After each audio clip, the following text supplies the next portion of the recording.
Hello everyone. आज हम class 6 का chapter number 4 sorting material into groups को करने जा रहे हैं।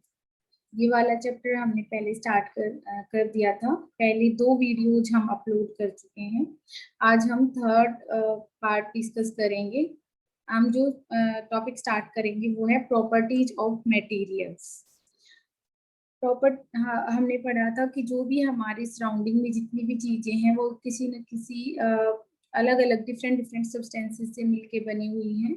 और जो भी हमारे सराउंडिंग में चीजें हैं जिनका पर्टिकुलर मास होता है और जो स्पेस लेती हैं उन सभी को हम मैटर बोलते हैं। तो ये सब चीजें हम पहले डिस्कस कर चुके हैं। और जो डिफरेंट डिफरेंट मैटर्स हैं यानी कि मटेरियल्स हैं उनकी डिफरेंट डिफरेंट प्रॉपर्टीज हैं, वो हम डिस्कस करेंगे। Have you ever wondered why A cooking utensil is made up of a metal and not a paper? आपने कभी देखा होगा कि जो हमारे खाने के जो बर्तन हैं वो कभी आपने इस बारे में सोचा है कि वो मेटल के बने हुए हैं ना कि किसी पेपर के? ऐसा क्यों? Why we have two primary requirement here we have two primary requirements, क्योंकि इसके लिए दो चीजें हमें पता होनी चाहिए। First, the cooking utensil should not catch the fire itself. Second, it should provide sufficient heat to the food for cooking. दो चीजों का हमें ध्यान रखना होता है जब भी हम कुकिंग यूटेंसिल्स को बनाते हैं। पहला, कि जो हम बना रही हैं यानी कि जो यूटेंसिल है, हमारा जो बर्तन है वो फायर को कैच ना करे। सेकंड थिंग, उसमें से जो हीट है वो प्रॉपरली पास हो सके ताकि हमारा खाना बन जाए। We know that a paper easily catches fire, so it cannot be used to make a cooking vessel. The properties of some metals make them suitable for making cooking utensils.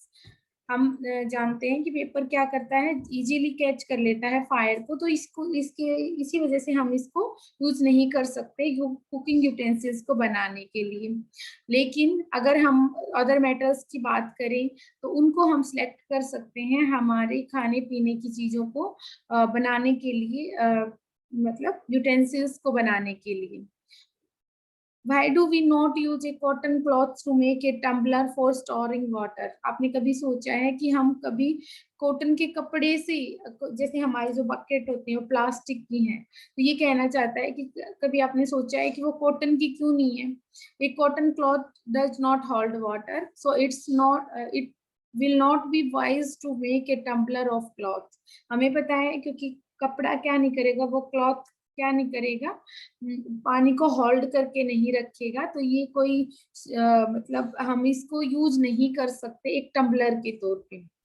The properties of cotton cloths make it more suitable for making cloths.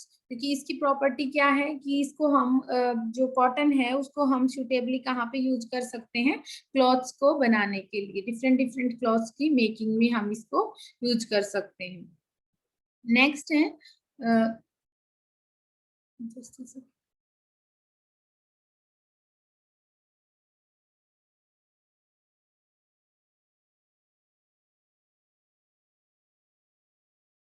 Okay.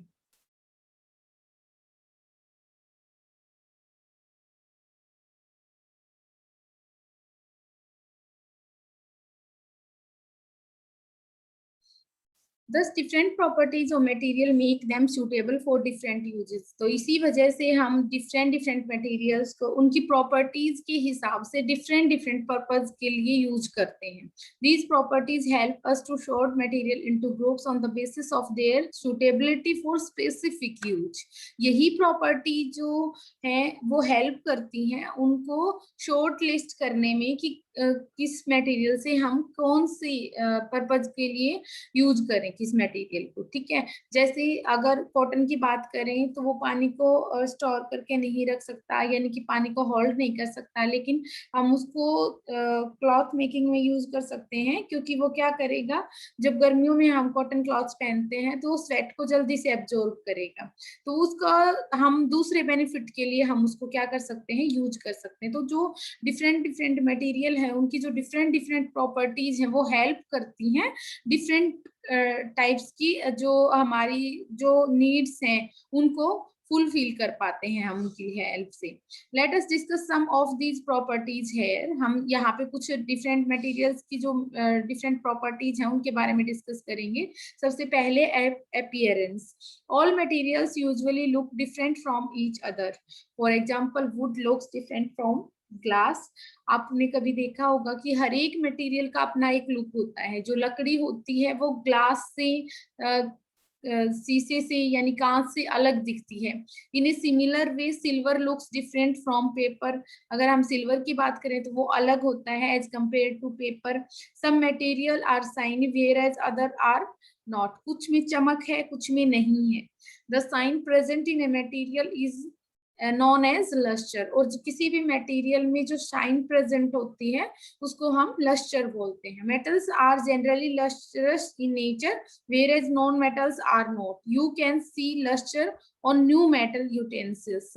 क्या बोला गया है कि जो metals होती हैं generally आप observe करोगे आपके सराउंडिंग में, कभी भी देख लेना कि जो मेटल्स होती हैं वो लस्टरस होती हैं, यानी कि उनके अंदर एक चमक होती है। तो लस्टर का मतलब होता है बेटा चमक, यानी कि किसी भी पर्टिकुलर सब्सटेंस के अंदर जो चमक होती है उसको हम उसकी लस्टर बोल रहे हैं।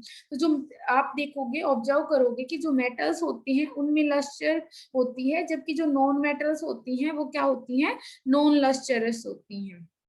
Now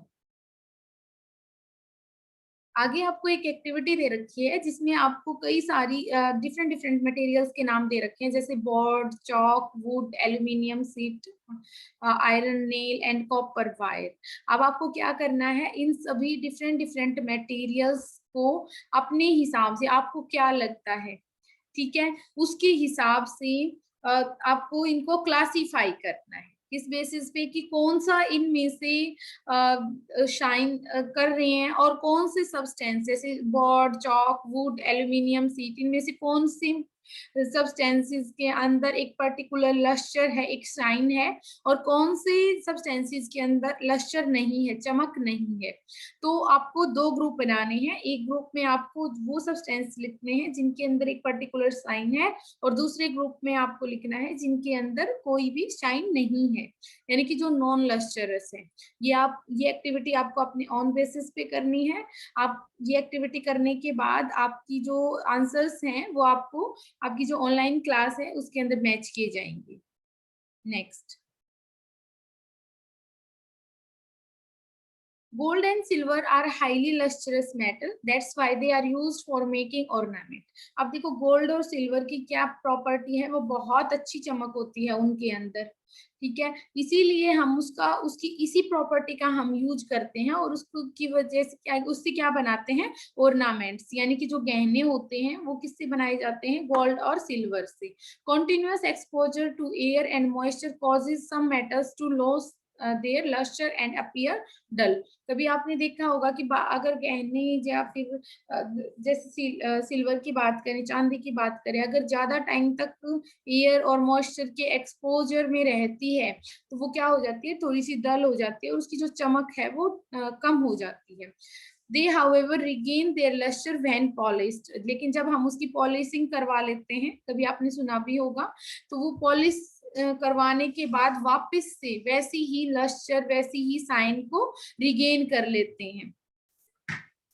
next topic is hardness. Next property, अभी हमने एक प्रॉपर्टी डिस्कस की, दैट वाज अपीयरेंस, कि वो कैसी दिखती है ना। नेक्स्ट कम्स हार्डनेस, यानी कि वो उसकी जो हार्डनेस है, किसी पर्टिकुलर सब्सटेंस की दूसरे सब्सटेंस से डिफरेंट हार्डनेस हो सकती है। अगर हम कंपेयर करें, किसी को हम कंप्रेस कर सकते हैं, किसी दूसरे सब्सटेंस को हम कंप्रेस नहीं कर सकते। अगर मैं अपनी बात करूं तो जैसे मेरे पास ये टेबल है, यहाँ पे इस टेबल को अगर मैं कंप्रेस करने की कोशिश करती हूँ तो मैं कंप्रेस नहीं कर सकती। अगर मेरे पास यहाँ पे एक कॉटन की कोई जैसे आप ऐसे बोल सकते हैं कोई टेडी बियर है तो मैं उसको कंप्रेस कर सकती हूँ। स्पंज है उसको हम कंप्रेस कर सकते हैं। सो ये कहना चाहता है, हार्डनेस में क्या बात करते हैं हम कि किस सब्सटेंस में कितनी हार्डनेस है। तो वुडन बार की बात करें, यानी कि जब लकड़ी की बात करते हैं वो ज्यादा हार्ड होती है एज कंपेयर टू स्पंज या फिर कॉटन के comparatively. The material that can be compressed are called soft and that can not be compressed are called hard. जो कंप्रेस किए जा सकते हैं उनको हम सॉफ्ट बोलते हैं, और जिनको हम कंप्रेस नहीं कर सकते उनको हम हार्ड बोलते हैं। For example, when we scratch a crayon और and nail, a crayon get scratched. Crayon का मतलब क्या है?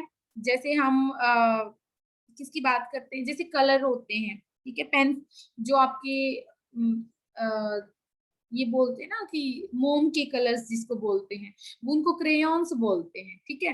तो वो कलर को क्या किया जा सकता है, स्क्रैच किया जा सकता है, लेकिन अगर आप एक आयरन नेल को लेके बैठोगे तो उसको आप स्क्रैच नहीं कर सकते।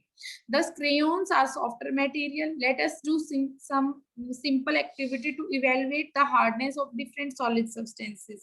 अब आपको एक और डिफरेंट एक्टिविटी दे रखी है जिसमें हम हार्डनेस के बारे में बात करेंगे।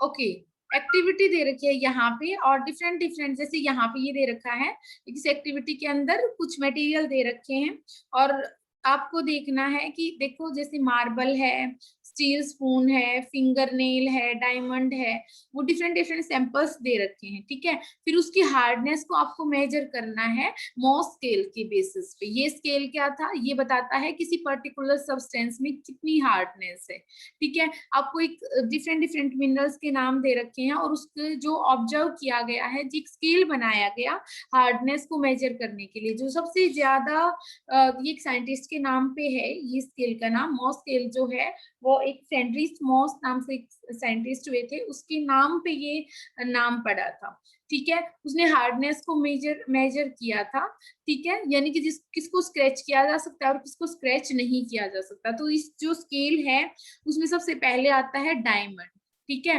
तो डायमंड का जो मॉस स्केल पे जो नंबर मिला वो 10 है, तो इसलिए ये सबसे ज्यादा हार्ड है, ठीक है। लेकिन जब हम किसकी बात करते हैं, जैसे और सब्सटेंसेस की बात करते हैं, ये डिफरेंट डिफरेंट सब्सटेंसेस है, जैसे कि जो मॉन्सेरी ड्रिल बिट है, जैसे ड्रिल की वो आप ऐसे बोल सकते हो, मतलब मशीन होती है जो वो वाले का जो मेजरमेंट किया गया, तो वो कितना आया, मॉस स्केल पे 8.5 मतलब नंबर मिला उसको, ठीक है। जब स्टील नेल की बात करते हैं, ठीक है, तो उसको कितना नंबर मिल रहा है, 6.5, ठीक है।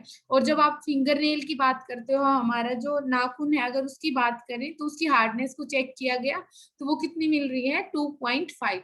और जैसे कॉपर पिन, यानी कि जब कॉपर की हार्डनेस को चेक किया गया तो वो 3.5। तो आपको क्या लगता है कि डायमंड, इनमें से आपको ये बताना है कि इनमें से कौन मॉस स्केल में 5.5 पॉइंट से ज्यादा आना चाहिए, ठीक है।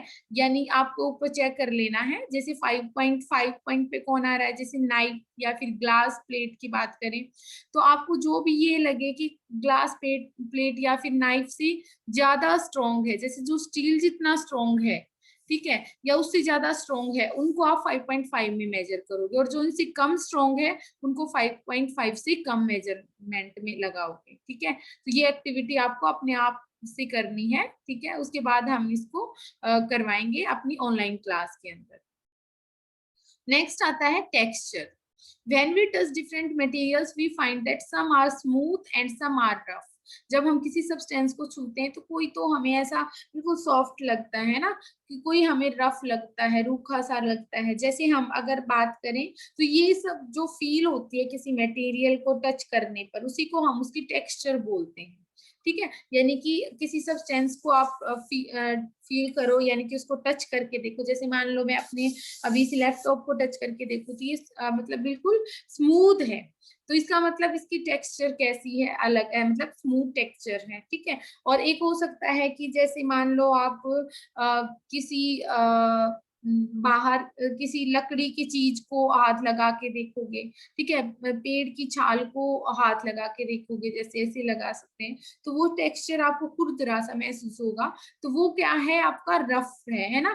तो ये होता है टेक्सचर। टेक्सचर मीन्स किसी सब्सटेंस को आपने छुआ तो आपको उसको छूने के बाद आपको कैसा फील हो रहा है। अगर आपको बहुत स्मूथ फील हो रहा है देन इसकी टेक्सचर क्या है, स्मूथ टेक्सचर है। और अगर आपको बिल्कुल मतलब रूखा सा महसूस होता है तो उसकी टेक्सचर कैसी बोली जाएगी, आपकी रफ टेक्सचर है, ठीक है। तो ये दो मतलब टेक्सचर्स की टाइप हो जाएंगे, ठीक है। Next comes transparency. ओके तो अभी तक हमने कौन कौन सी प्रॉपर्टीज के बारे में बात की है। एक हमने बात की अपीयरेंस के बारे में बात की, कोई सब्सटेंस कैसा दिखता है यानी कि उसके अंदर चमक है या नहीं है। देन आफ्टर हमने कौन सी मतलब प्रॉपर्टी के बारे में बात किया, वो था हार्डनेस, कि कौन ज्यादा हार्ड है और कौन कम हार्ड है। ठीक है, उसके बाद हमने बात किया टेक्सचर के बारे में कि किसकी टेक्सचर कैसी है। ठीक है, अब हम बात करेंगे ट्रांसपेरेंसी के बारे में। ठीक है, यानी कि कुछ सब्सटेंस ऐसे होते हैं, जैसे मान लो दीवार में से अब अगर आप ये कोशिश करो कि दीवार के उस साइड आप टॉर्च जलाओ और आप ये कोशिश करो कि दीवार के उस साइड टॉर्च का जो लाइट है वो जाए, वैसा तो नहीं हो सकता ना। तो यही होता है कि कुछ सब्सटेंसेस में से लाइट पास हो सकती है और कुछ में से नहीं हो सकती। ठीक है, अगर आप मतलब ग्लास में से लाइट को पास करवाने की कोशिश करते हो तो वो लाइट क्या हो जाती है, उसमें से पास हो सकती है। तो कुछ सब्सटेंसेस में से लाइट पास हो सकती है, कुछ में से नहीं हो सकती। तो ट्रांसपेरेंसी के अंदर हम क्या चेक करते हैं कि किन में से लाइट पास हो जाएगी और किन सब्सटेंसेस में से लाइट पास नहीं होगी। ठीक है, अब आपको एक एक्टिविटी दे रखी है, take water in a bowl and drop a coin in it. आपको क्या करना है, एक कटोरे के अंदर, एक बाउल के अंदर पानी लेना है और उसमें एक सिक्के को गिरा देना है। You will be able to see the coin lying at the base of the bowl. आप देख पाओगे कि सिक्का कहाँ गिरा हुआ है। ठीक है, उस कटोरे के अंदर जो सिक्का है आपका कहाँ गिरा हुआ है। ठीक है, add small amount of milk और Dettol into the bowl and wash the coin again. अब उसमें क्या करो, अब क्लियर था पानी। ठीक है, आपको दिख रहा था कॉइन कहाँ पड़ा हुआ है, आपका जो सिक्का है वो कहाँ पड़ा हुआ है। अगर मैं आपको क्या बोल दूं कि उसके अंदर थोड़ा सा मिल्क या फिर डिटॉल ऐड कर दूं, ठीक है, तो has the amount of light passing through the water reduced, can you still see the coin through the water. अब आपसे पूछता है कि क्या आपको अभी भी सिक्का दिखेगा। ठीक है, तो record your observations, repeat this activity by adding blue ink to the water. अब आपको ये आपको चेक करना है कि क्या मिल्क को ऐड करने के बाद आपको दिखता है। तो अगर आप थोड़ी अमाउंट में ऐड करोगे तो बेटा थोड़ा हल्का फुल्का दिखेगा आपको। अगर आप ज्यादा अमाउंट में ऐड कर दोगे तो बिल्कुल नहीं दिखेगा। तो पॉइंट क्या है कि एक बार तो लाइट जा रही थी, पास हो रही थी उसमें से, तो इसलिए हम देख पा रहे थे उसको। दूसरी बार में जब आपने थोड़ा सा मिल्क की अमाउंट ऐड की तो आपको धुंधला दिखेगा। ठीक है, और थर्ड टाइम में अगर आपने थोड़ा सा और ज्यादा बढ़ा दिया, ठीक है, तो आप बिल्कुल नहीं देख पाओगे। ठीक है, तो दो जो चेंजेस हैं वो क्या होंगे, एक बार तो ट्रांसपेरेंट, ट्रांसपेरेंट कौन सा था, पहले ट्रांसपेरेंट था, मतलब जब आप देख पा रहे थे that was transparent. Then after translucent, translucent मतलब जब आपको धुंधला दिख रहा था उसमें से, तो वो क्या था, ट्रांसलूसेंट। और ओपेक मतलब जिसमें से कुछ भी नहीं देख पाते, तो वो क्या हो जाता है, ओपेक। ठीक है, तो अब हम उसी के बारे में बात करेंगे। On the basis of amount of light that a material allows to pass through material can be divided into the following three groups. इस बेसिस पे कि कोई सब्सटेंस कितनी लाइट को अपने में से पास होने देता है, उसके बेसिस पे हम किसी भी सब्सटेंसेस को तीन कैटेगरीज में कैटेगराइज करवाते हैं। ठीक है, ऐसे सब्सटेंस जो लाइट को कंप्लीटली पास होने देते हैं, then they will be called transparent. Then after translucent, यानी कि जिनमें से हम धुंधला देख पाते हैं, वो क्या होते हैं, ट्रांसलूसेंट, यानी कि जो थोड़ी बहुत लाइट को अपने अंदर से पास होने देते हैं, तो वो क्या हो जाते हैं, ट्रांसलूसेंट। और ओपेक मतलब जिसमें से लाइट पास होती ही नहीं है, ठीक है, वो क्या हो जाते हैं, ओपेक मत। ठीक है, तो ये तीन कैटेगरीज हो गई हमारी। तो ट्रांसपेरेंट, जैसे मैंने अभी बताया, ट्रांसपेरेंट के कुछ एग्जांपल्स की बात करते हैं। जैसे ग्लास, शीशे में से आप आर पार देख पाते हो। ठीक है, एयर, क्लियर वाटर। ठीक है, और कुछ प्लास्टिक्स भी होते हैं जो जिनमें से हम क्या करते हैं, जैसे कभी आप मार्केट में गए होगे तो कॉफी मग आते हैं ऐसे ट्रांसपेरेंट से, जिनमें से बिल्कुल क्लियरली दिखता है और वो प्लास्टिक के होते हैं। तो कुछ प्लास्टिक्स भी ऐसे होते हैं जो ट्रांसपेरेंट होते हैं। ठीक है, देन आफ्टर ओपेक, सब substances that do not allow light to pass, यानी कि मैंने अभी बताया ये लास्ट वाली जो थर्ड प्रॉपर्टी थी जो बिल्कुल भी लाइट को पास नहीं होने देगी, जैसे लकड़ी की बात करें, ठीक है, तो वो ओपेक सब्सटेंसेस होते हैं। जैसे किसी मेटल की बात कर लें, किसी ब्रिक, मतलब ब्रिक वॉल की, मतलब कि जो ईंटों की दीवार है उसमें से क्या हम देख पा रहे हैं, देख पाएंगे? बिल्कुल नहीं देख पाएंगे। लकड़ी के उस पार देख पाएंगे? नहीं देख पाएंगे। तो then they are the examples of opaque materials. Okay, next comes translucent material. Translucent मतलब जिनमें से थोड़ा बहुत हम देख पाते हैं, ठीक है, जो अपने अंदर से कम क्यों देख पाते बेटा? क्योंकि उनमें से थोड़ी लाइट पास हो पाती है, तो दे उनको क्या बोलते हैं? Translucent material. जैसे कि बटर पेपर या फिर tissue paper, thin plastic, frosted glass या फिर ice are examples of translucent. ठीक है, यानी कि किसी जैसे आप ऐसे बोल सकते हो कि जिनमें से धुंधला दिखता है ना, वो सारे सब्सटेंसेस किसके एग्जांपल हो जाएंगे? ट्रांस, जैसे कुछ प्लास्टिक्स ऐसे होते हैं जिनमें से कुछ दिखता है कुछ नहीं दिखेगा, ठीक है, तो ये सारी चीजें, यानी कि जैसे बटर पेपर का मतलब जहाँ पे थोड़ा सा चिकना जो पेपर होता है जहां से आप कम देख पाते हो, ठीक है। नेक्स्ट आता है solubility in water.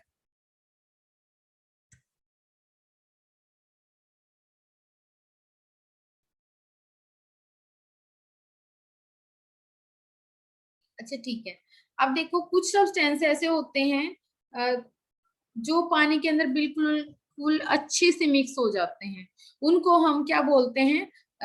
Soluble substances. उनको हम बोलेंगे कि पानी के अंदर, देखो दो चीजें होती हैं, अगर आप शुगर को पानी के अंदर डिजोल्व करोगे वो जल्दी से घुल जाएगा, है ना।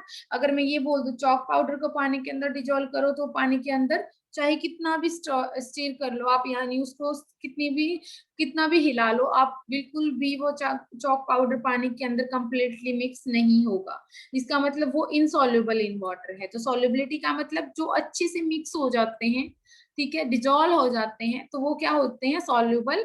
और जो नहीं होते हैं, ठीक है, वो सेटल डाउन हो जाते हैं, उनको हम क्या बोलते हैं? इनसॉल्युबल। ठीक है, तो materials can be grouped on the basis of their solubility in water. Substances such as salt and sugar dissolve in water, यानी कि जैसे सॉल्ट की बात करें या शुगर की बात करें तो वो डिजोल्व हो जाते हैं, इसलिए उनको हम क्या बोलते हैं? सॉल्युबल सब्सटेंसेस बोलते हैं। और जब हम किसकी बात करते हैं, चॉक पाउडर की बात करते हैं, तो वो क्या नहीं होगा?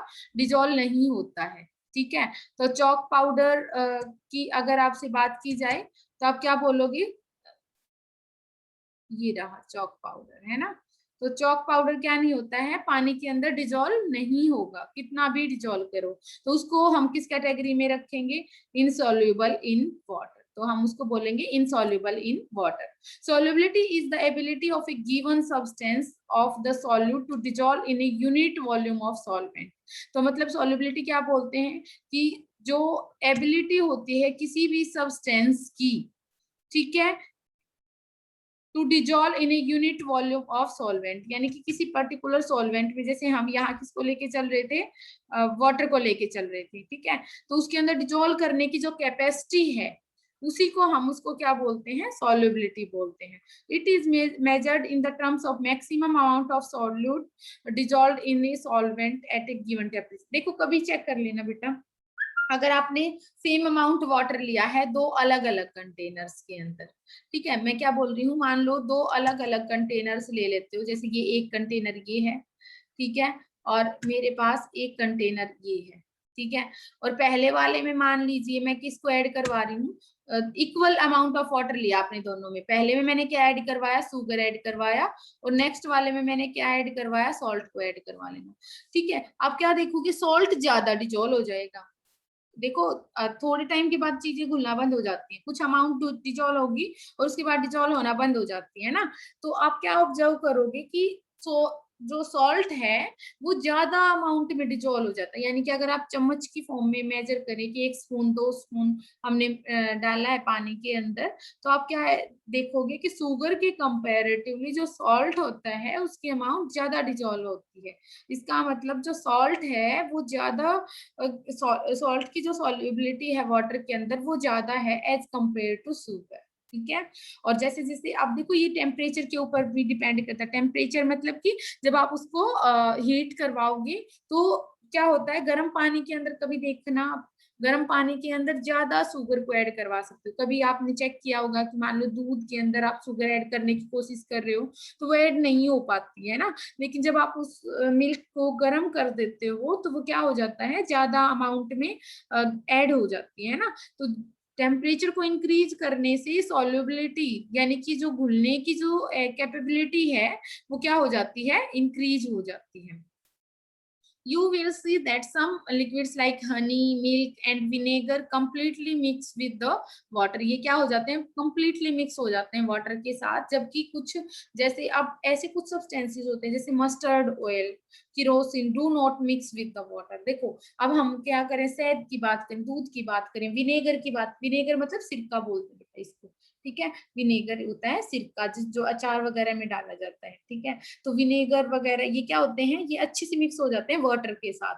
लेकिन अगर आप एक ऑयल को मिक्स करवाने की कोशिश करते हो, जैसे मस्टर्ड ऑयल को वाटर के साथ मिक्स करने की कोशिश करोगे तो वो क्या नहीं होगा, मिक्स नहीं होता है, ठीक है। ऑयल की बात करते हैं तो वो क्या रहता है, सेपरेट रहता है ना। तो वो मिसिबल नहीं है। तो जो सब्सटेंस जो मिक्स हो जाते हैं, ठीक है, यानी कि वो लिक्विड, सॉरी, जो क्या हो जाते हैं, मिक्स हो जाते हैं, उनको हम क्या बोलते हैं, मिसिबल लिक्विड्स बोलते हैं। और जो मिक्स नहीं होते हैं, ठीक है, वो होते हैं इमिसिबल। तो लिक्विड्स यहां से हम हाईलाइट कर सकते हैं इसको, liquids that mix with each other are called miscible liquids, ठीक है। तो जो मिक्स हो जाते हैं, जैसे हनी की बात कर रहे थे, और liquids that do not mix with each other are called the immiscible liquids. और ऐसे लिक्विड्स जो मिक्स नहीं होते हैं, ठीक है, उनको हम क्या बोलते हैं बेटा, इमिसिबल लिक्विड्स बोलते हैं, ठीक है। तो ये चीज आपको ध्यान रखनी है। तो जैसे कोई भी ऑयल की बात करते हैं, वो कभी मिक्स नहीं होगा पानी के अंदर, इसलिए वो इमिसिबल की कैटेगरी में आ जाएगा। Just like solid and liquid some gases are also dissolve in water. बिल्कुल, कुछ गैसेस भी क्या होती हैं, जैसे अब आपको क्या लगता है सिर्फ सॉलिड लिक्विड के अंदर डिजॉल्व हो रहा है, यानी कि जो सिर्फ शुगर को ऐड करवा रहे हो पानी के अंदर, कुछ गैसेस भी होती हैं जो वाटर के अंदर डिजॉल्व होती हैं। तभी तो a large number of plants and animals live in water, ठीक है। यानी कि हमें पता है कि सर्वाइवल के लिए क्या जरूरी है, ऑक्सीजन की जरूरत होती है। जैसे हम ऑक्सीजन की प्रेजेंस में क्या कर पाते हैं, ऑक्सीजन को ब्रीथ कर पाते हैं, ठीक है, इसीलिए हम क्या है, लिविंग है ना। तो अब हम अगर बात करें कि कुछ एनिमल्स हैं, जैसे मछलियां हैं, फिश हैं, ठीक है, वो गिल्स के थ्रू ब्रीथ करती हैं, आप सभी को पता है। तो वो क्या करती हैं, पानी के अंदर जो डिजॉल्व्ड ऑक्सीजन है उसको यूज करती हैं ब्रीदिंग के लिए, है ना। तो आप वो उनको ऑक्सीजन कहाँ से मिली, इसका मतलब पानी के अंदर वो ऑक्सीजन गैस क्या है, डिजॉल्व है, ठीक है। They obtained it from the oxygen dissolve in water. तो वो किस लिए सरवाइव कर पा रही हैं, क्योंकि वो ऑक्सीजन जो कि पानी के अंदर डिजॉल्व है उसको यूज करते हैं। Another example of a gas dissolved in a liquid is the soft drink. The fizz is a soft drink is because of carbon dioxide, ठीक है। ऐसा देखो, अभी आप जो कोल्ड ड्रिंक पीते हो, है ना, जैसे इसको ओपन करोगे एकदम से गैस बाहर निकलती है, तो उसके अंदर कौन सी गैस डिजॉल्व होती है, कार्बन डाइऑक्साइड गैस। तो ऐसा नहीं है कि सिर्फ पानी की वहां यूज होता है, हमारे जनरल लाइफ में भी जब हम जितने भी सॉफ्ट ड्रिंक पीते हैं, कोल्ड ड्रिंक पीते हैं, उन सब के अंदर क्या होता है, CO2 कार्बन डाइऑक्साइड को क्या किया जाता है, मिक्स किया जाता है, ठीक है। अब आपको फिर से एक एक्टिविटी करनी है, activity number 7, take a beaker of half filled water और add a few spoon of milk in it and stir the mixer. आपको क्या करना है, एक बीकर लेना है, ठीक है, उसके अंदर उसको आधा भरना है पानी के साथ, और उसमें कुछ ड्रॉप किसकी डालनी है, मिल्क की डालनी है, कुछ स्पून डालनी है। फिर उसको अनडिस्टर्ब छोड़ देना है कुछ टाइम के लिए, उसको छेड़ना नहीं है। आप क्या देखोगे, ठीक है। उसके बाद ऐसी ही एक्टिविटी आपको दूसरे कुछ के साथ करनी है, यानी कि एक और भी कर लेना है, उसमें भी पानी डालना है और उसमें लेमन जूस ऐड कर देना है। एक फिर से थर्ड भी कर लेना है, उसके अंदर पानी डालना है, उसके अंदर ऑयल मिक्स कर देना है। उसके फिर फोर्थ में कुकिंग ऑयल ऐड करना है, फिफ्थ में क्या करता है केरोसिन। यानी कि आपको आधा आधा भर के, यानी आप अगर बीकर नहीं लेते हो, घर पे हो, तो आप क्या कर सकते हो, ये एक्टिविटी घर पे आराम से परफॉर्म कर सकते हो। आप क्या करोगे, इन सभी को ऐड करके देखो, ठीक है। आपको थोड़े सी बाद टाइम के बाद ऑब्जर्वेशन को रिकॉर्ड करना है। जो मिसिबल हो गया तो वो क्या होंगे, मिसिबल, एंड जो मिसिबल नहीं होंगे उनको हम मिसिबल इमिसिबल बोलेंगे, हमने पढ़ा था अभी ऊपर, ठीक है। तो आपको उसी बेसिस पे उनको कैटेगराइज करवाना है कि कौन मिसिबल है और कौन क्या है, इमिसिबल, ठीक है। अब फिर फर्दर एक एक्टिविटी दे रखी है, take a bucket half filled with water, one by one drop a feather, iron nail and a wood block and a steel spoon and the a straw in the water. अब आपको एक बाल्टी में पानी लेना है, ठीक है, आधी भर लेना है उसको, और उसमें कई सारी चीजें डालनी है आपको, ठीक है। आयरन नेल डालना है, वुडन ब्लॉक डालना है, थोड़ा सा एक आपकी स्टील की स्पून डालनी है, एक स्ट्रॉ डालनी है उसके अंदर, ठीक है। और आपको ये देखना है कि जब ये सारी चीजें पानी के अंदर डालोगे तो कौन सी चीजें पानी के अंदर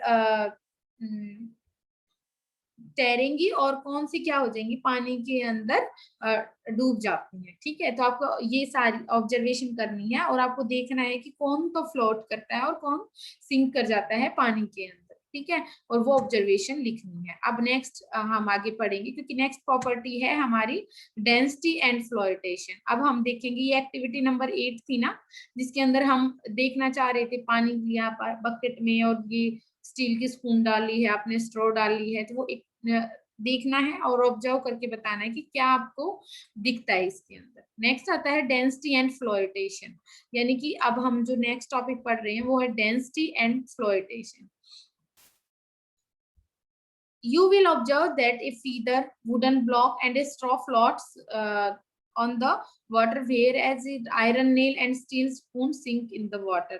Why do you think this happens? आप क्या देखोगे कि जो फीदर है, ठीक है, और जो वुडन ब्लॉक है या फिर स्ट्रॉ है, वो तो पानी के अंदर तैरते हैं, लेकिन जो हमारा स्टील की स्पून है, आयरन नेल है, वो पानी के अंदर डूब जाएंगे, ठीक है। करके देखना, ऐसा ही होगा, है ना।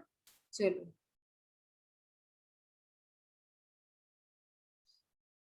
an obvious answer would be that the heavier object sinks and whereas lighter objects float.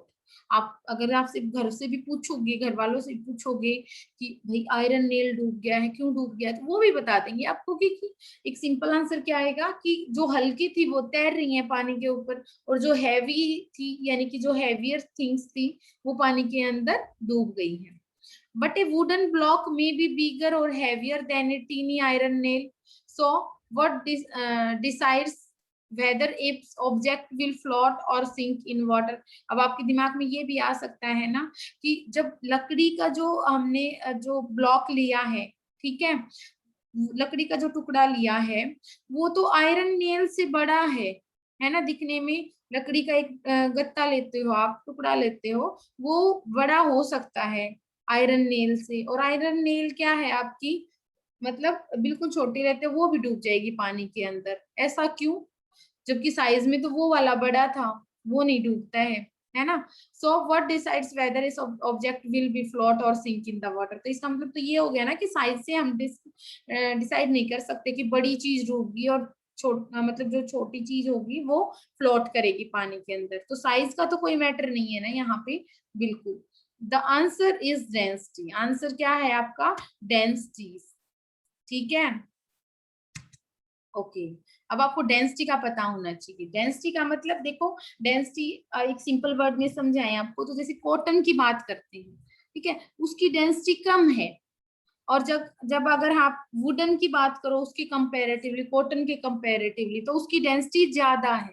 तो जो लाइटर वेट होता है, लाइटर होता है, देखो साइज तो हो सकता है कि उतना ही बड़ा तो आपकी कॉटन बॉल का हो, ठीक है, और इतना ही बड़ा साइज आप किसी लकड़ी के गत्ते का हो सकता है ना, लेकिन साइज से फर्क नहीं पड़ेगा। वो लाइटर कौन सी होगी, मान लो इतनी हम अजम्पशन लगाते, चलो मैं आपको करके दिखाती हूँ कि आप ऐसे ले सकते हो कि आप इतना बड़ा तो आप पत्थर ले लो, ठीक है, और आप जस्ट इसी साइज की कॉटन ले लो, ठीक है।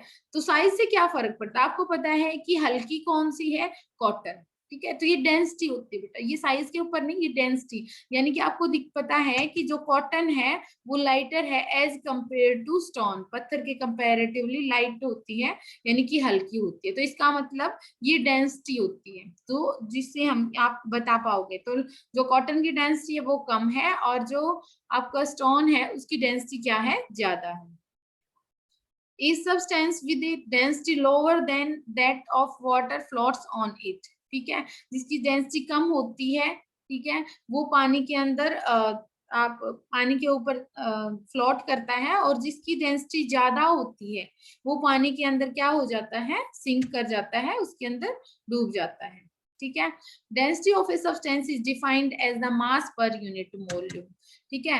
आप क्या लिखते हो, किसी भी सब्सटेंस की डेंसिटी क्या होती है, मास पर यूनिट वॉल्यूम। अब कितने ग्राम का है, मास मतलब कितने ग्राम का है, और कितने सब्सटेंस में प्रेजेंट है, मतलब मास होता है बेटा जितने का है, जैसे ग्राम में लिखते हैं 1 ग्राम, 2 ग्राम, 3 ग्राम, है ना। और वॉल्यूम होता है कितने ml में, कितने सेंटीमीटर क्यूब में प्रेजेंट है, ठीक है। For example mass of 1 centimetre cube of water is about 1 gram and density of water is about, अब आप उसको मास को वॉल्यूम से डिवाइड करवा दो, अब मास कितना है हमारा 1 ग्राम, 1 को, और अब वॉल्यूम भी क्या है 1, ठीक है।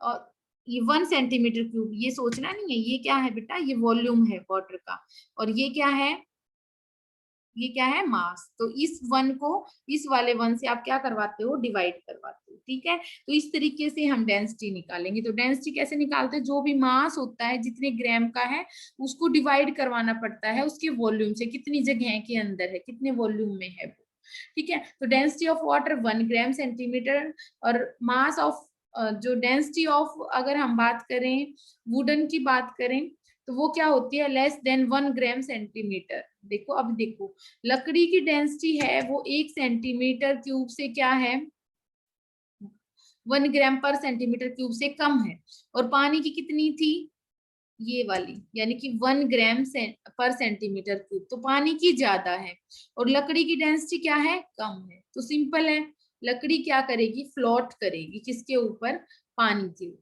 तो समझ आया आपको, जिसकी डेंसिटी, देखो दोबारा देखो बेटा, ये लिखा हुआ आपको दिख रहा है, wooden is less than, wooden की जो डेंसिटी है वो लेस देन 1 ग्राम पर सेंटीमीटर क्यूब है, जबकि जो वाटर की जो डेंसिटी है, यहाँ पे देखो वाटर की डेंसिटी क्या है, 1 ग्राम सेंटीमीटर क्यूब। तो वाटर की डेंसिटी ज्यादा है और वुड की डेंसिटी कम है। तो मैंने यही बताया, जिसकी डेंसिटी कम है वो फ्लोट करेगा, ठीक है।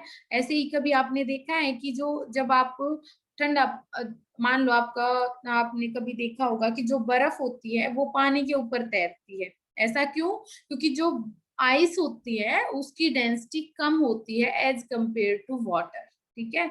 इसलिए आइस क्या करती है, फ्लोट करती है पानी के ऊपर। नेक्स्ट है फिजिकल स्टेट। अभी तक हमने क्या पढ़ी, सारी की सारी प्रॉपर्टीज पढ़ी हमने, हार्डनेस, अपीयरेंस, और ये सारी चीजें, ठीक है, और ट्रांसपेरेंसी और सॉल्युबिलिटी, है ना, डेंसिटी, ये सारी क्या थी, प्रॉपर्टीज पढ़ी। अब हम आते हैं फिजिकल स्टेट के ऊपर। We have seen that water exists in 3 different forms. अब पानी को देखो 3 डिफरेंट फॉर्म में होता है। एक होता है आइस, यानी कि जो हम नॉर्मल पानी पीते हैं, वाटर लिक्विड फॉर्म में। एक पानी किस फॉर्म में चला जाता है, बर्फ की फॉर्म में भी चला जाता है, और पानी क्या होता है, भाप की फॉर्म में भी चला जाता है। तो पानी की 3 फिजिकल स्टेट होगी, है ना। वो लिक्विड में भी है, वो जब भाप में जाता है तो वो गैस के अंदर भी जा रहा है, और जब वो बर्फ की फॉर्म में होता है तो वो सॉलिड फॉर्म में भी होता है। तो the water we drink is a liquid state of water, और जो पानी हम पी रहे हैं वो क्या है, लिक्विड स्टेट है वाटर की। When we boil water, it start changing into water vapor. जब हम पानी को क्या करते हैं, बॉयल करते हैं, ठीक है, तो वो किसके अंदर जाना स्टार्ट हो जाता है, वाटर वेपर्स के अंदर जाना स्टार्ट होता है। आपने देखा होगा पानी को गर्म करते हो तो भाप निकलना स्टार्ट हो जाती है, यानी कि स्टीम में जाना स्टार्ट हो जाता है। ठीक है, steam is the gaseous state of water. तो स्टीम जो है, भाप जो है, वो क्या है, वो पानी ही तो है। ठीक है, लेकिन वहां पे पानी किस फॉर्म में होता है आपका, आप ऐसे बोल सकते हो कि गैसियस स्टेट में होता है। ठीक है, when we freeze water we get ice. जब पानी को आप फ्रीज करते हो तो आपको क्या मिलेगी, आइस मिलेगी। Ice is the solid state of water, ice solid state है। तो पानी क्या करेगा, तीनों स्टेट्स में एग्जिस्ट करता है, सॉलिड, लिक्विड और गैस। ठीक है, अब हम बात करेंगे सॉलिड स्टेट के बारे में। In the solid state particles are tightly packed. Solid में क्या है, पार्टिकल्स टाइटली पैक्ड होते हैं, जब और उनके बीच में क्या होता है, बहुत कम स्पेस होता है।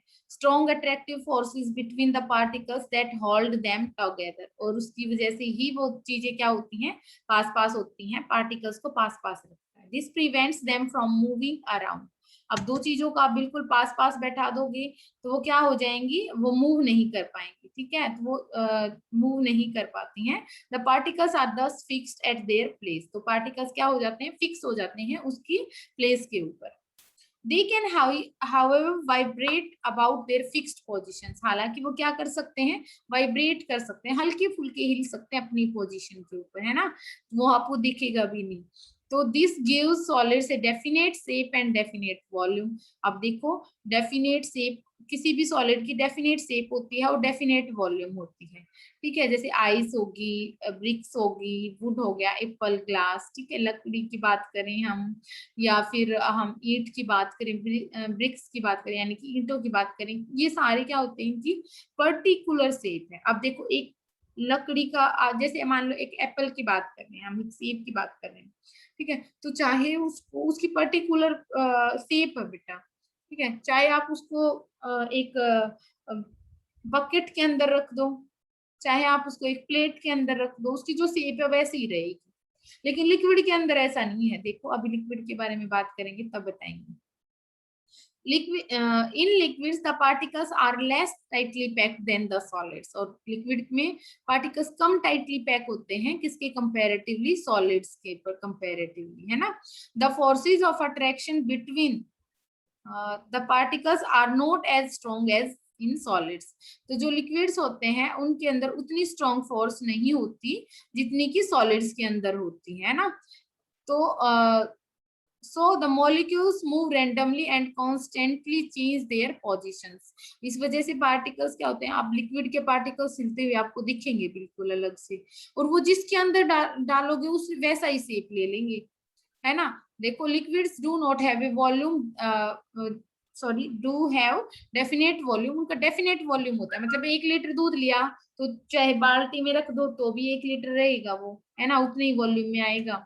और चाहे आप एक मतलब किसी भी और कंटेनर के अंदर रखते हो तो भी उसका 1 लीटर रहेगा। लेकिन हाँ, अगर आप पानी को, यानी कि या फिर दूध को जो लिक्विड फॉर्म में, उनको अगर आप कटोरे के अंदर डालते हो, ठीक है, एक बाउल के अंदर डालते तो उसकी शेप ले लेगा। अगर आप प्लेट के अंदर डालोगे तो प्लेट की शेप में आ जाएगा, है ना। तो जिसके अंदर डाल रहे हो वो उसी की शेप ले लेता है, ये खास बात होती है। तो ये एग्जांपल सबको पता है, लिक्विड के क्या क्या होते हैं, water, milk, juice, petrol, olive oil, सब क्या है, लिक्विड है। नेक्स्ट है गैसियस स्टेट। अब गैसेस की बात करते हैं तो गैसेस में तो पार्टिकल बहुत दूर दूर होते हैं ना, लूजली पैक्ड होते हैं, बिल्कुल कम क्या होती है, उनके बीच अट्रैक्शन होती है। तो उनके बीच में फोर्स ऑफ अट्रैक्शन क्या हो जाएगी, बहुत कम हो जाएगी, है ना। तो force of attraction between the particles are very weak. ठीक है, पार्टिकल्स के बीच में जो फोर्स ऑफ अट्रैक्शन है वो बहुत ही कम होती है। The particles are therefore move apart and spread out, fill any available space। अब देखो, अगर आपने परफ्यूम को छिड़क दिया तो वो ऐसा नहीं है, उसके ऊपर कोई बाउंडेशन नहीं है कि वो थोड़ी सी जगह में छिड़का है आपने तो वो उतनी जगह में। अगर आप ये चाहो कि मैं परफ्यूम को यूज करूं और मेरी मम्मी को पता ना चले तो ऐसा नहीं होगा ना क्योंकि वो सारे स्पेस को क्या करता है, कवर करता है ना। वो जितना भी वॉल्यूम होगा उस पूरे वॉल्यूम के अंदर फैल जाता है। So the particles in the gaseous state move very quickly and constantly change their positions, और इसलिए क्या करते हैं वो कॉन्स्टेंटली क्या करते हैं, पोजीशन को चेंज करते रहते हैं। तो उनका ना तो कोई डेफिनेट शेप है। अब देखो बेटा, gases have neither definite shape nor definite volume, ना तो उनका डेफिनेट शेप है ना ही कोई डेफिनेट वॉल्यूम है। तो some examples of material gases state are, सबको पता है, air, oxygen, nitrogen, carbon dioxide, ये सब क्या है, आप किसके एग्जांपल लिखोगे, गैसियस स्टेट के। तो देखो सॉलिड में पार्टिकल्स बिल्कुल टाइटली पैक्ड है ना, लिक्विड में पार्टिकल्स दूर दूर है, और गैस में अंदर, गैस के अंदर पार्टिकल्स बहुत ज्यादा दूर होते हैं ना। तो ये होता है कि जब हम डिफरेंट डिफरेंट स्टेट्स की बात करते हैं मैटर की। अब देखो, अब आपको ये सॉलिड लिक्विड गैसेस की डिफरेंट डिफरेंट प्रॉपर्टीज हैं। देखो शेप की बात करें तो सॉलिड की डेफिनेट शेप होती है, ठीक है, मतलब जैसे मैंने अभी बताया था, एप्पल को अगर कंटेनर में रख दिया, ठीक है, मतलब चाहे प्लेट के अंदर रखो तो भी उतनी जगह में आएगा, और चाहे आप किसी बकेट के अंदर रखो तो भी उतनी मतलब उसी शेप में रहेगा, है ना, उसकी शेप थोड़ी ना चेंज हो जाएगी, बाल्टी में रख दिया तो बाल्टी जैसा हो गया, ऐसा तो नहीं होता है ना। तो टेक 10 लिक्विड, लिक्विड के अंदर क्या था, लिक्विड को जैसे जैसे के अंदर डालोगे वैसे ही शेप ले लेगा। अब दूध को अगर गिलास में डालोगे तो उसकी शेप में आ जाएगा, ठीक है, और किसी बाउल में डालोगे तो उसके शेप में आ जाएगा। तो ये उसी शेप में ले लेता है। और गैस की तो कोई शेप होती ही नहीं है ना, कोई डेफिनेट शेप नहीं है, वो हर जगह हर शेप में प्रेजेंट है ना। तो और यहाँ पे वॉल्यूम की बात करें, यानी वॉल्यूम मतलब बेटा कितनी जगह में आता है, कितनी जगह में आ सकता है। तो गैस सॉलिड का तो डेफिनेट वॉल्यूम है, मतलब जितनी जगह घेरनी है उसको वो उतनी जगह में बैठेगा। ऐसा नहीं है कि बाल्टी दिखी तो वो बिल्कुल मतलब बढ़ जाएगा, बाल्टी जितना हो जाएगा, पूरी बाल्टी को भर देगा, ऐसा तो नहीं होता ना। तो उनका एक डेफिनेट वॉल्यूम होता है, एक वैसे ही लिक्विड का भी क्या होता है, डेफिनेट वॉल्यूम होता है ना। और गैस का कोई डेफिनेट वॉल्यूम नहीं है, ठीक है, जितना बड़ा साइज दिखा उस पूरे को भरने में, फिल करने में लग जाता है, तो कोई डेफिनेट वॉल्यूम नहीं होता है। अरेंजमेंट, यहाँ पे अभी आपने ऊपर देखा था टाइटली पैक्ड, ये क्या थे, लेस टाइटली पैक्ड, और ये क्या थे, बहुत लूजली पैक्ड थे। दिखाते हैं अभी, जैसे अभी हमने ऊपर देखा था, ये वाला देखो बहुत टाइटली पैक्ड है, ये लूजली पैक्ड है, और ये बहुत लूजली पैक्ड है ना। तो इस तरीके से आप ऐसे बोल सकते हो। नेक्स्ट आता है हमारा, इनके बीच में अट्रैक्शन स्ट्रॉन्ग है, इसमें आप ऐसे बोल सकते हो, अट्रैक्शन यहाँ पे बहुत ज्यादा है, तभी तो पास पास बैठे हैं। जब दो दोस्तों के बीच में अच्छी दोस्ती होगी तभी तो वो पास पास बैठेंगे। Weaker then the solids and stronger than the gases, और इसमें बहुत वीक फोर्स होती है पार्टिकल्स के बीच में, ठीक है। और ये क्या है, स्पेस बहुत कम होता है यहाँ पे बहुत स्पेस होता है, और इनमें बहुत ज्यादा स्पेस होता है। जैसे अभी आप देख पा रहे थे, यहाँ पे देखो, यहाँ पे स्पेस कितना था, पार्टिकल्स के बीच में ज्यादा था, और इनमें तो और भी ज्यादा था, ठीक है। तो गैसेस में स्पेस क्या हो जाता है, और भी ज्यादा हो जाता है ना। तो ये होता है, स्पेस इनमें बहुत कम होता है और इसमें ज्यादा होता है सॉलिड्स के कंपैरेटिवली, और इसमें क्या होता है, बहुत ज्यादा होता है। चलो, ये क्या करते हैं, vibrate eight a fixed position, ये एक फिक्स्ड पोजीशन पे क्या करते हैं, वाइब्रेट करते हैं। ये कांस्टेंट और रैंडम मोशन में, ये पानी क्या हिलता है डुलता रहेगा, रैंडम मोशन रहेगी। और ये क्या करते हैं, गैसेस तो बिल्कुल फ्री होते हैं, मूव करेंगे बिल्कुल, है ना। तो गैसेस क्या करते हैं, फ्रीली मूव कर पाते हैं। नेक्स्ट आती है कंडक्टिविटी। कंडक्टिविटी क्या होता है, जिसमें से आप ऐसे बोल सकते हो कि लाइट मतलब लाइट पास होती है, ठीक है, वो कंडक्टर्स होते हैं। जैसे इलेक्ट्रिसिटी जिसमें से पास होती है उसको हम बोलते हैं कंडक्ट, उसकी कंडक्टिविटी जो प्रॉपर्टी होती है। तो मेटल्स में से मेटल बहुत अच्छे कंडक्टर्स होते हैं, मेटल्स में से इलेक्ट्रिसिटी पास हो सकती है, हीट पास हो सकती है मेटल्स में से, है ना। तो मेटल्स क्या है, अच्छे कंडक्टर्स होते हैं हीट एंड इलेक्ट्रिसिटी के, उनमें से हीट और इलेक्ट्रिसिटी क्या हो जाती है, पास हो जाती है। जबकि जो कुकिंग वेसल्स हैं वो इसीलिए किसके बनाए जाते हैं, मेटल के बनाए जाते हैं, ताकि उसमें से हीट पास हो सके। अरे अगर आप हीट करते रहोगे, नीचे से गैस चलाते रहोगे और वो फूड को गर्म नहीं करेगा तो फायदा क्या है ना। तो इसलिए वेसल जो बनाएंगे हम, खाने पीने के जो बर्तन बनाएंगे वो ऐसे बनाएंगे जिनमें से हीट पास हो जाए। हीट पास होने का मतलब जिसमें से जो आप अगर नीचे से गर्म करो तो उसके अंदर जो सब्सटेंस है वो गर्म हो जाए, है ना। तो वो होते हैं। तो अब हम बात करते हैं similarly electric wires are made up of metal such as copper and aluminium. और इलेक्ट्रिसिटी कहाँ से पास होती है, मेटल्स में से पास होती है। इसीलिए जो वायर्स होते हैं वो किसके बनाए जाते हैं, कॉपर और एल्यूमिनियम के बनाए जाते हैं ना। जबकि वुड और plastics are bad conductors of, जब कहते हैं ना कि लकड़ी में से पास नहीं होती इलेक्ट्रिसिटी, ठीक है, या फिर हीट। ऐसा थोड़ी ना होता है कि लकड़ी का हीट पास होने का मतलब ये है बेटा कि मान लो लकड़ी का आपने एक गत्ता लिया, तो आपने आगे से अगर हीट दी तो ऐसा नहीं है कि ये वाला लास्ट वाला कॉर्नर भी क्या हो जाएगा, उसका हीट मतलब हीट हो जाए, हीटिंग हो जाएगी लास्ट वाले कॉर्नर की।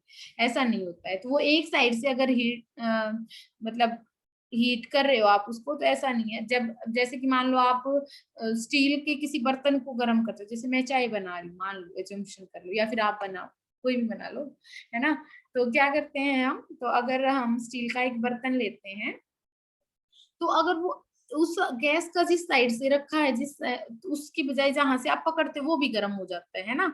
जहां से आप मतलब पकड़ते हो ना उस बर्तन को, वो भी गर्म हो जाता है। इसलिए वहां पे क्या लगाया जाता है, या तो प्लास्टिक लगाया होता है, जैसे आपकी मम्मी जिसमें चाय बनाती है वो देखना कि जहां से वो पकड़ती है ना उसके ऊपर या तो प्लास्टिक होगा, है ना, या फिर लकड़ी का लगा हुआ होता है।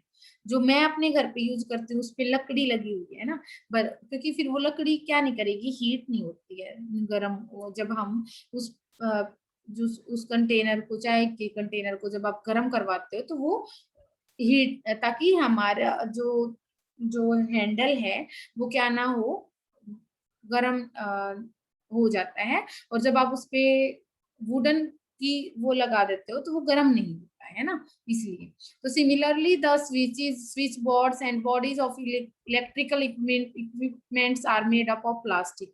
अब ये आपके घरों में ये स्विच की है, जिसको दबाते ही आपकी लाइट ऑन हो जाती है, तो ये स्विच होते हैं जिसको आप प्रेस करते हो रूम में आते ही फैन ऑन करने के लिए। तो ये किसके बनाए जाते हैं, प्लास्टिक के बनाए जाते हैं। अब इसको लोहे का बना दो, आप आयरन का बना दोगे तो आपको ही ना पकड़ लेगा उसमें, क्योंकि उसमें से करंट पास हो जाता। तो आपके जो इक्विपमेंट होते हैं वो किसके बनाए जाते हैं, प्लास्टिक के बनाए जाते हैं। This prevents us from getting electric shock, ठीक है। क्योंकि अगर यहाँ पे जो स्विच है जिससे आप ऑन करते हो अगर वो लोहे का होगा तो हमें इलेक्ट्रिक शॉक लग जाएगा, है ना। तो thus we can classify materials on the basis of their ability to conduct heat और इलेक्ट्रिसिटी। तो हम उसके हीट और इलेक्ट्रिसिटी को कंडक्ट करने के बेसिस पे भी हम क्लासीफाई कर सकते हैं। अब मेलिएबिलिटी, मेलिएबिलिटी मतलब कि किसी को मेटल्स आर मेलिएबल। मेलिएबल मतलब कि उसको थिन शीट्स में कन्वर्ट किया जा सकता है। जब आप तोड़ा मारोगे ना, ठीक है, तो वो पिचक जाएगा, ऐसा नहीं है टूट जाएगा, पिचक जाएगा। तो the metals are malleable, they can be beaten into thin sheets with a hammer. तो जब हैमर से यानी किसी हथौड़े से उसको पीटते हो तो पतली चादर की फॉर्म में कन्वर्ट हो जाएगा, ठीक है। जो खाना लेने के लिए मतलब सुबह मतलब जो आप टिफिन में खाना लेके आते हो तो वहां पे एक पतली सी, आप जो खाना मेनली जो यूज करते हैं तो वो एक पतली सी फॉइल यूज की जाती है। वो किसकी है बेटा, एल्यूमिनियम की। तो कितनी पतली फॉइल होती है वो, है ना। तो वो a piece of aluminium metal turns into thin sheets without breaking when we hammer it. तो वो ऐसा नहीं है अगर वो टूट जाता, वो टूटता नहीं है बल्कि पतली पतला और ज्यादा पतला होता चला जाता है। Silver and gold are the examples of most malleable metals. और सिल्वर की बात करें या फिर हम गोल्ड की बात करें तो ये तो बहुत ज्यादा मेलिएबल क्या है, मेटल्स हैं। बहुत पतली पतली शीट्स में इनको क्या किया जा सकता है, कन्वर्ट किया जा सकता है, ठीक है। ओके, नेक्स्ट है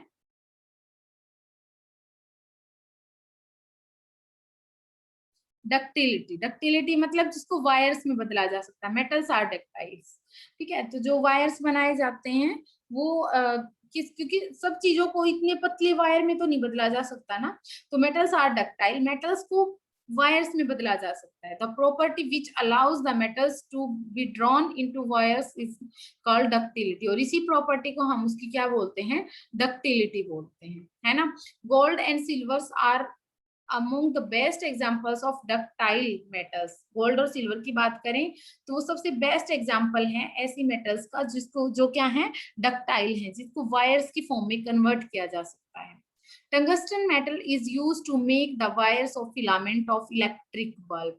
ठीक है, तो देखो जब कभी अपने घर में चेक करके देखना कि जो बल्ब के अंदर एक पतली सी वायर होती है, तो जिस कहते हैं ना, कभी बोलना अपनी मम्मी को पापा को कि दिखाओ एक बार बल्ब, तो उसको उसके अंदर देखना पतली सी मतलब फिलामेंट बोलते हैं उसको, फिलामेंट ऑफ इलेक्ट्रिक बल्ब। वो किसका बना होता है, टंगस्टन मेटल का, बहुत पतला होता है ना। तो वो इतना पतला किसी भी चीज को करना आसान थोड़ी ना है। तो वो जो प्रॉपर्टी है जिसकी वजह से वो इतनी पतला सा पतली फॉर्म में भी, थिन फॉर्म में भी कन्वर्ट किया जा सकता है, उसी को हम क्या बोलते हैं, डक्टिलिटी बोलते हैं। ओके, अब आपको फिर से एक एक्टिविटी दे रखी है, physical properties of matter and sorting them into categories is not just an activity that scientist do without a purpose. In a life we often have to use the understanding the properties of matter to deal with many practical situations. तो ऐसा नहीं है कि ये जो scientist ये पढ़ रहे हैं इन प्रॉपर्टीज को के बारे में स्टडी कर रहे हैं तो एम ही लगे हुए हैं, वो उनको शॉर्ट कर रहे हैं, उस शॉर्ट लिस्टेड करते हैं, यानी कि क्लासिफाई करते हैं उनको डिफरेंट कैटेगरीज में, उस ताकि हमें उन प्रॉपर्टीज के बेसिस पे किसके अंदर क्या खासियत है उसके बेसिस पे हम उसको उसी पर्पज के लिए यूज कर सके, है ना। तो such as if you have mix salt and sand, analysis shows that the only difference is that one is soluble and other is not. ठीक है, अगर मान लो आपको प्रॉपर्टी का पता हो, जैसे मान लो आपकी जो सॉल्ट है वो सैंड के अंदर मिक्स हो गया है, तो अगर आपको ये पता हो, प्रॉपर्टी पता हो कि सॉल्ट तो क्या होता है, पानी के अंदर डिजोल्व हो जाएगा और सैंड पानी के अंदर डिजोल्व नहीं होगा, तो आप उनको क्या कर सकते हो, सेपरेट कर सकते हो, है ना। तो using the property we can separate the two, और इसी प्रॉपर्टी का यूज करके हम उन दोनों को अलग कर पाएंगे। मान लो आपका आपके नमक के अंदर क्या ऐड हो गया है, सैंड ऐड हो गई है ना, तो उस सैंड को अलग करवाना है आपको, तो क्या करोगे, पानी के अंदर डिजोल्व कर दो और फिर उस पानी को छान देते हो, यानी कि आप फिल्टर करवा देते हो, तो सैंड अलग हो जाएगी। Look at the objects given to you and find distinguishing property you will use to separate them. अब आपको डिफरेंट डिफरेंट थिंग्स प्रॉपर्टीज के बेसिस पे इनको क्लासिफाई करना है, ठीक है। अब देखो सैंड, जैसे सैंड कैसी है, सॉलिड होती है, ओपेक होती है, मतलब सैंड की अगर दीवार बना दी जाए तो उसमें से दूसरी तरफ नहीं देख पाओगे। पानी के अंदर इनसॉल्युबल होती है, सैंड में से लाइट मतलब इलेक्ट्रिसिटी पास नहीं होती है। ब्रिटल होती है, ब्रिटल का मतलब कि जब हथौड़ा मारोगे तो वो चकनाचूर हो जाएगी, पतली सीट नहीं बनेगी, है ना। और हार्डनेस और क्रिस्टलाइन मतलब कम भी हो सकती है, ज्यादा भी हो सकती है ना, तो कोई पर्टिकुलर आइडिया नहीं दे सकते। इस तरीके से आपको सारी प्रॉपर्टीज लिखनी है कि व्हीट ग्रेन कैसी होती है, व्हीट ग्रेन कैसा होता है, सॉलिड होता है, क्या उसमें से देख पाते हो, अंदर से नहीं देख पाते तो पैक होता है, पानी के अंदर घुलता है तो आप लिखोगे नहीं नहीं घुलता है ना। तो ये सारी चीजें आपको, सारी चीजें अपने आप से ये एक्टिविटी करनी है, यानी कि इस टेबल को फिल करना है अपने ओन बेसिस पे, ठीक है। फिर ये हम कर चुके हैं, everything is made up of matter, जो हमने अभी अंदर पढ़ा है वो सारी चीजों को यहाँ पे लिखा गया है, ठीक है। तो आज हमने चैप्टर 4 कंप्लीट कर लिया है। आप सभी को ये वाला चैप्टर कंप्लीट करना है, कुछ भी अगर दिक्कत आती है तो आप मुझे कॉल भी कर सकते हो, ओके।